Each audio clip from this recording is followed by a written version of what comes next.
Hello, my name is Russell Myers. Welcome to Issues Unite. So it is now looking like a peace treaty is pending between Ukraine and Russia. According to RT, this is a report from RT.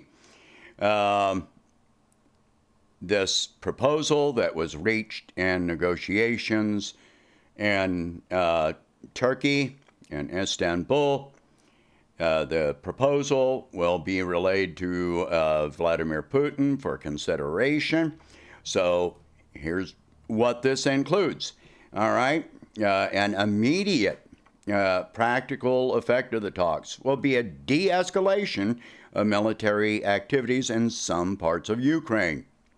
In particular, Russia pledged to dramatically reduce its operations near the cities of Chernigov and Kiev. So that's good news. I'll get into commentary in a minute. All right. So Kiev sought a security guarantee similar to that contained in Article 5 of the NATO treaty.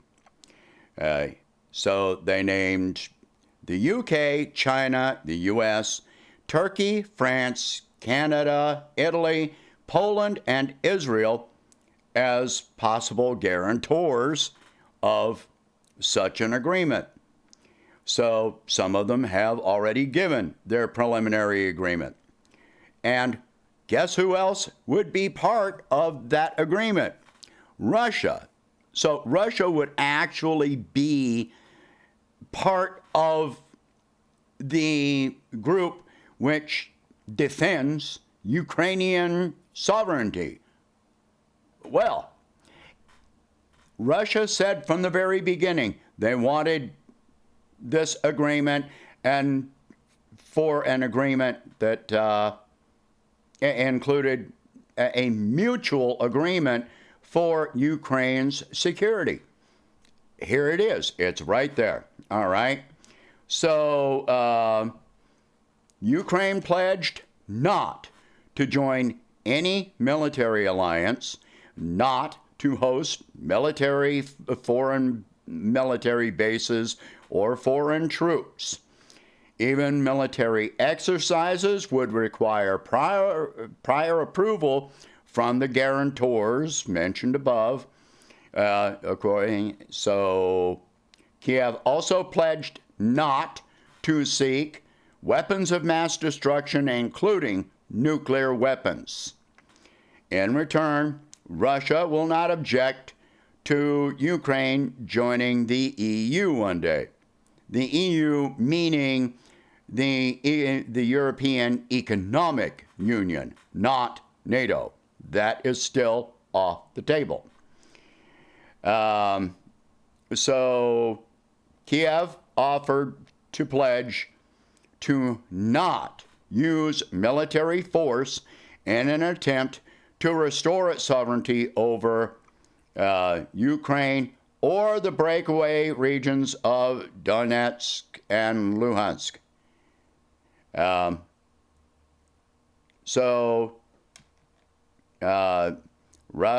But Russia did not commit to having the Ukrainian wording in the final version of any peace treaty. So they're okay. Well, this is more of a verbal thing. It's not going to be in writing. Basically, what Russia's doing here is not including this in the treaty so that, when Ukraine tries to use military force to reclaim Crimea and the Donbass, then it's not a violation of a treaty. All right, as of this time. All right, so Russia still considers Crimea to be part of its territory and wants Kiev to recognize it as such. And it also recognized the Donetsk and Luhansk People's Republics as sovereign states before launching its attack against Ukraine last month. Kiev did not state whether it would relinquish its territorial claim to Donbass. Prior to February, Ukraine controlled a large part of Donbass and considers its regions to be its own territory. All right, so Kiev will assert sovereignty over the entire territory that Ukraine had when it declared independence in 1991. So that would include Crimea, saying there would be no compromise on this point. But they're saying they won't use military force. So by this treaty, any competing claims would be handled diplomatically, not militarily. That's all good news. So this all comes down to Putin and Zelensky will be meeting in the near future and finalize and refine any remaining parts of this agreement. So this is all very good news.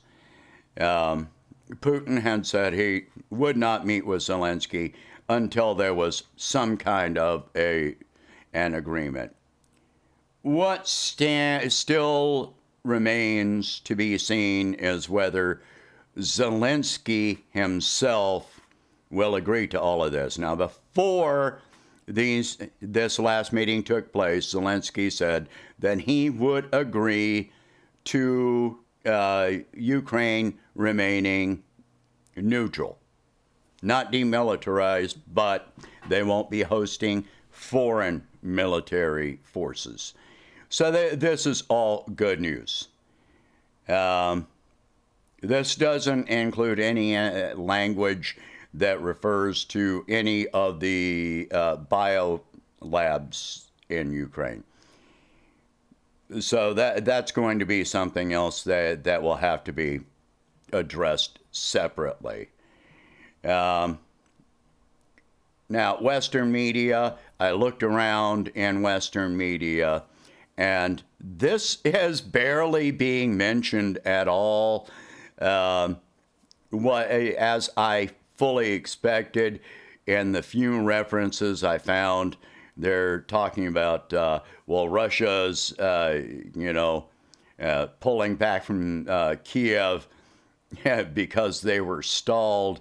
Keep in mind that Russia still has a lot of forces and a lot of equipment that have not been sent into Kiev. So, no, Russia wasn't stalled. They had made it clear they were not going to send ground forces into Kiev or major Western Ukrainian cities, only in Donbass. And even in Donbass, they've been mostly supplying the Donbass forces, but they have not been doing actually doing the ground fighting in Donbass.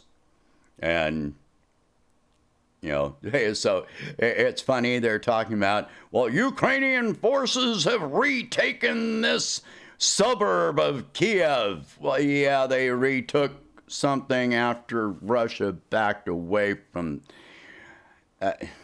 really? That's like saying you just occupied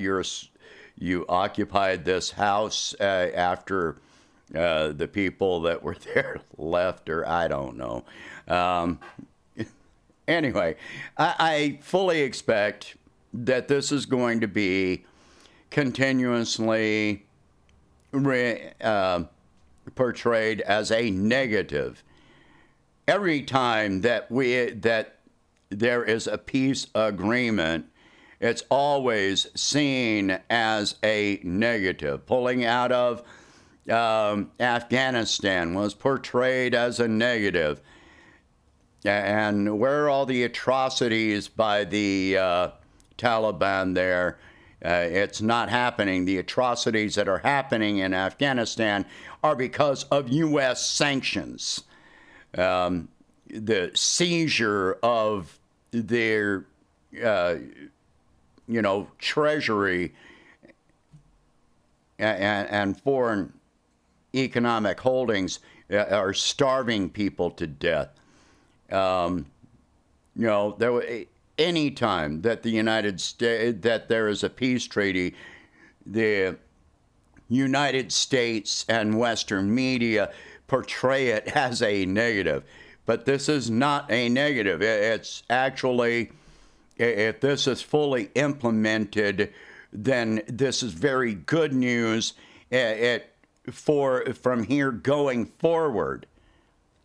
It reduces the conflict between Russia and Ukraine. And it guarantees, it's a stronger guarantee if they actually meet this agreement with these guarantors for Ukrainian security. That means that these other countries can actually come in militarily to defend Ukraine in the future.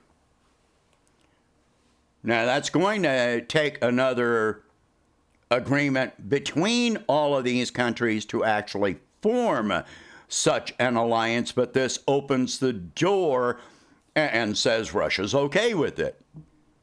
And Russia has always been okay with Ukraine having security as long as Russia had their own security. That's the thing. Crimea and Donbass, those are still in contention. But if they're agreeing to not use military force, then it will be handled diplomatically.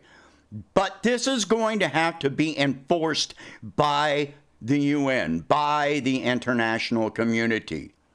They're going to have to agree to whatever happens with it, okay? This is all good news. We can move forward from here. Hopefully, the meeting between Zelensky and Putin happens today or tomorrow. They actually said it could happen on the same day, so that may be happening as I speak. I'm not sure what time it is there. Well, maybe it's not happening. Maybe it's already happened, and there just hasn't been an announcement yet. But maybe tomorrow. Anyway, be happy. This is all good news.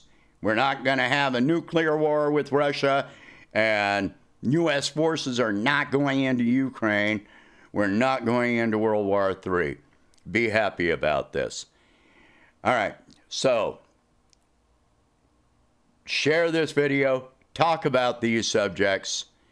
If you can, then please donate $1 a month to help expand the channel, and I will catch you in the next one. I do still have a big announcement coming up, and I'm hoping to have that completed today so that I'll be able to do that this afternoon. So, again, be happy.